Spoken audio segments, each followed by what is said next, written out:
My mission is simple, to make you money. I'm here to level the playing field for all investors. There's always a bull market somewhere, and I promise to help you find it. Mad Money starts now.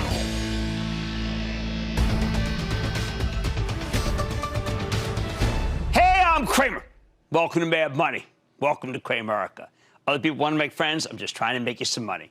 My job is not just to entertain, but to educate and teach. So call me at 1-800-743-CBC or tweet me at Jim Cramer. This is the wrong time to take our cue from Charles Darwin. In a survival of the fittest economy, most businesses simply won't make it right now.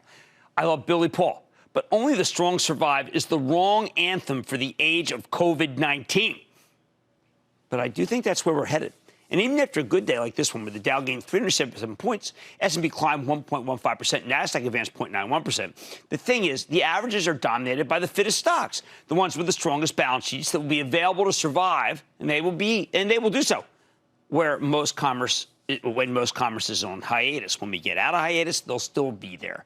But other companies, lesser known, but still in the S&P 500, need credit to make it through. Not because they're reckless, not because they're poorly managed, but because it's impossible to plan for this kind of economic catastrophe. And I worry that many of them, and I'm not done including, of course, all the small and mid-sized businesses that aren't even public, I'm worried that they're doomed. Doomed. Now, I've said endlessly that we don't trade luncheonettes around here or nail salons or gyms, although we do have Planet Fitness on the show later tonight. However, there are plenty of publicly traded companies that supply these small and medium-sized businesses that I fear are doomed.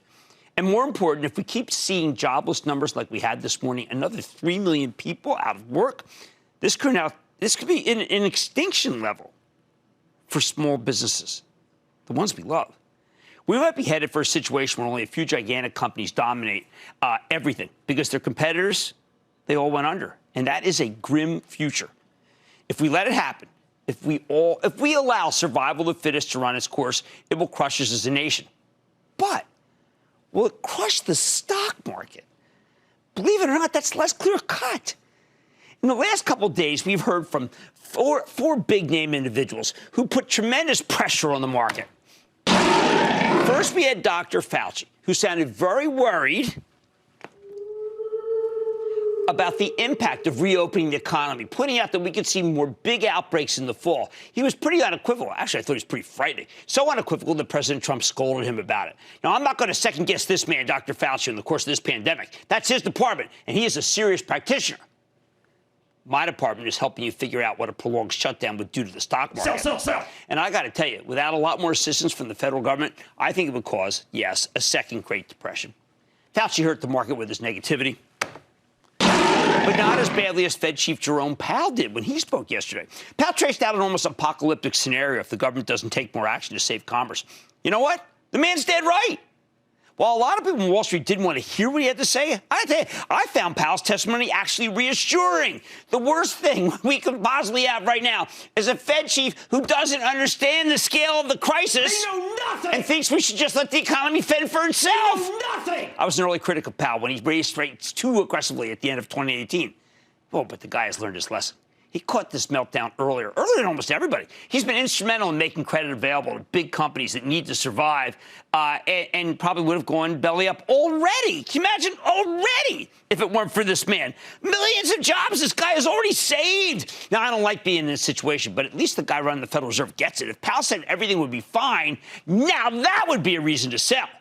We also had two very important money managers making grim pronouncements. Stan Druckenmiller, a guy with a great track record, was quoted as disliking this market intensely. Now, I didn't even hear a speech. I'm not even sure that was his view, but that's how it was conveyed, and it rang alarm bells. Same thing happened with another legend, David Tepper. Called in on Scott Wapner's halftime report. I was on the show, and he said he didn't like the setup. Both guys are smart, seasoned, and most important, honest people. But remember, they're playing for themselves, and they're not going to come out every single day and tell you what they do. Now, after that kind of quartet pile-up, though, it's no wonder the averages got crushed. After all, we know the current quarter will be awful. Maybe we have like 30, maybe we have like 40 million people unemployed, for heaven's sake. So it's hard to believe the market can keep climbing. Let's say the bears are right. What does that mean? All right, let's follow through. Let's follow their logic. Okay, first off, almost every business runs on credit. That's what they do. It's not that they're reckless, just how commerce works. Now, when your business is interrupted by a natural disaster, a flood, let's say a storm, you have insurance, so a company doesn't even skip a beat, a fire, okay? But many of these business interruption insurance policies have carve-outs for a pandemic. So what happens when we have this virus running rampant and the economy shuts down and the government deems your business non-essential, as it did to almost every small, medium-sized business there is? It means, well, you're just trying not to default, trying not to get evicted. You're trying to put food on the table, and you're not. You can't, and your workers can't. Take a look around at every business you see on the streets where you live. Do you know that most of them won't make it unless the government gives us another bailout? I'm not kidding. I mean, we have a charity fund for Summit that I contributed, but I see it coming. So do you. But the companies with strong balance sheets, oh, they make it. They profit. They win. That's why I included Walmart, Amazon, and Costco in the Cramer COVID-19 index. And yes, I wish I'd included Target. We won't be exactly like the old Soviet Union, which really only had one chain, GUM, gum. But you know what? We'll be way too close to that for comfort, like the old Soviet Union. What the heck will we do with the tens of millions of people who worked in the dead retailers? Beats me. Same with the restaurants.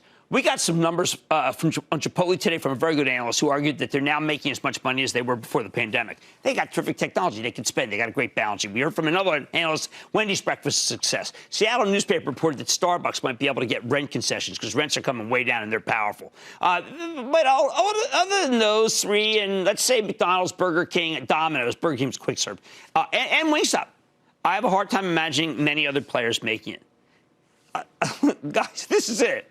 This is America without a bailout. Right here. It's where you'll eat. It's where you'll buy. This is it. Order this.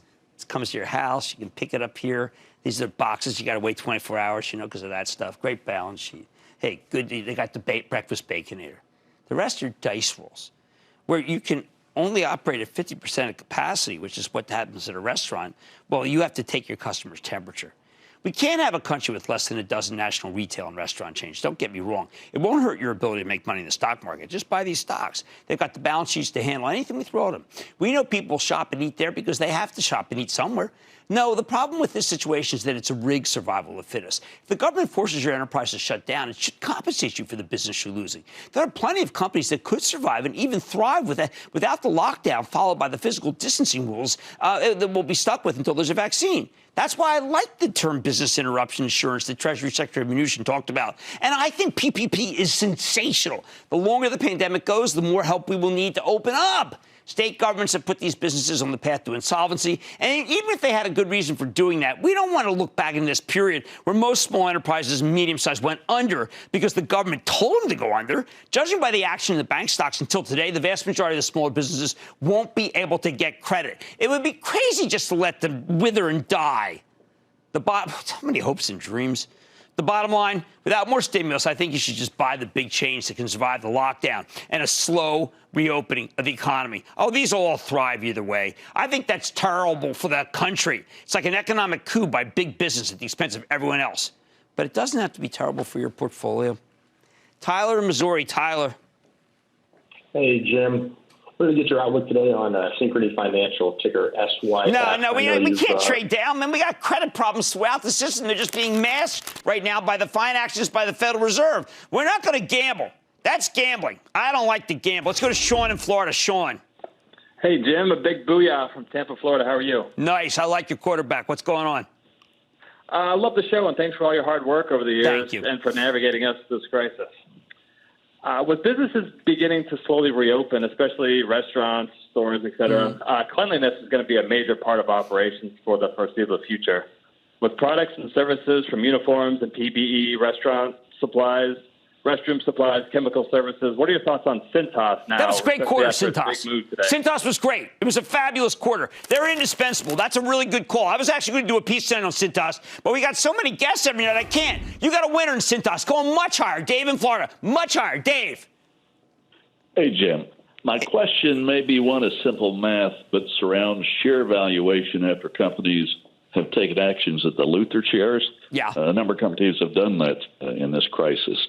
But what precipitated the question came from the interview you did with Southwest CEO.